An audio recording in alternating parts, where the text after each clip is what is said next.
I've never told this to anyone. Not my parents, not my friends, not a single person in my life knows what actually happened that night. I'm posting this anonymously because I don't want anyone who knows me to find out who I am, or even possibly the person that was inside my house. I was 16. We lived in a rural area just outside of Knoxville, Tennessee. Long driveway, nearest neighbor about a quarter mile away. The kind of property where you genuinely cannot hear anything from the road. My parents had gone to a family thing about 2 hours away for the weekend. I'd stayed home alone before and honestly preferred it. I liked the quiet. Friday night was completely normal. I made food, watched some TV on the sofa, fell asleep there around midnight with the TV still on. I woke up at some point in the early hours, and I don't know what woke me. No sound I could identify, no bad dream.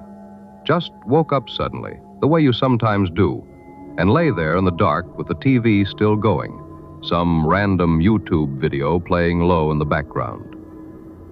And then I heard the kitchen floor creak. Our kitchen floor had one specific board near the refrigerator that creaked in a very distinct way. I'd stood on it my whole life. I knew that sound better than any sound in that house. And it was coming from the kitchen right now, at whatever time it was in the middle of the night. I didn't move. I didn't sit up or reach for my phone or make a single sound. Some instinct just took over, and I stayed exactly as I was, on my side on the sofa, eyes open just enough to see the kitchen doorway from where I was lying, completely still, breathing as slowly and evenly as I could make myself breathe, like I was still asleep.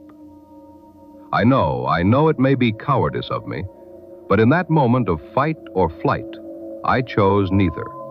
My body just took control for me. The kitchen door was already open. It's always open. And after maybe 30 seconds of silence, a man walked through it into the living room. He was tall, dark jacket, work boots, a flashlight in his hand that he was pointing at the floor so it didn't sweep the room. He stood just inside the doorway for a moment, and I watched him through half-closed eyes, and I did not move, did not breathe differently, did not make a single sound. He thought I was asleep. I watched him scan the room slowly with the flashlight kept low. He looked at the TV.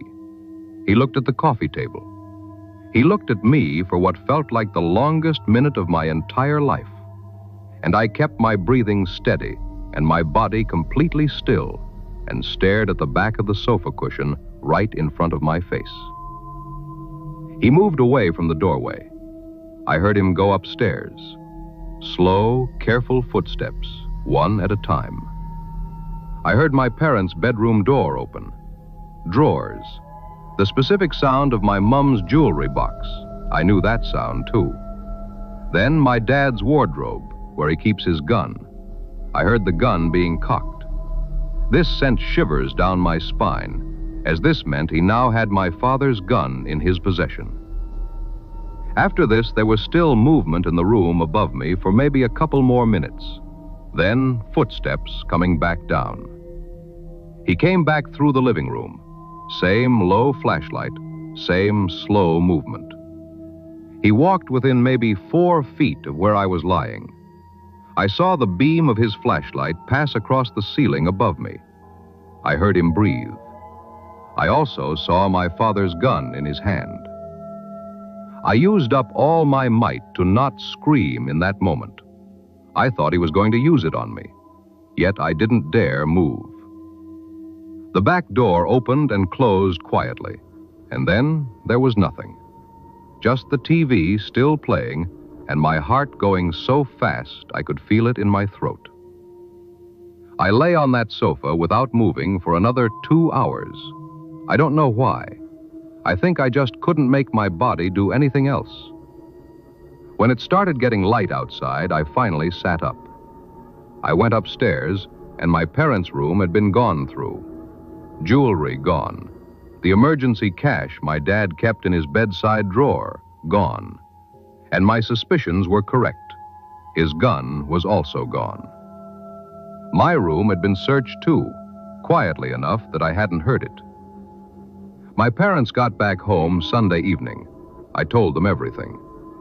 They ended up calling the police, but to no good. The police just took a report, and we never heard back. I'm assuming there wasn't anything to go on by except my word, as we didn't have CCTV cameras at the time. That moment still stays with me. The thing I think about when I can't sleep is that whole minute when he stood in the doorway and looked at me lying on that sofa. If I had decided not to fake sleep, who knows what would have happened that night, and whether I would even be alive this day writing this out to you. I've spent 4 years trying not to think about what may have happened had I dared get up.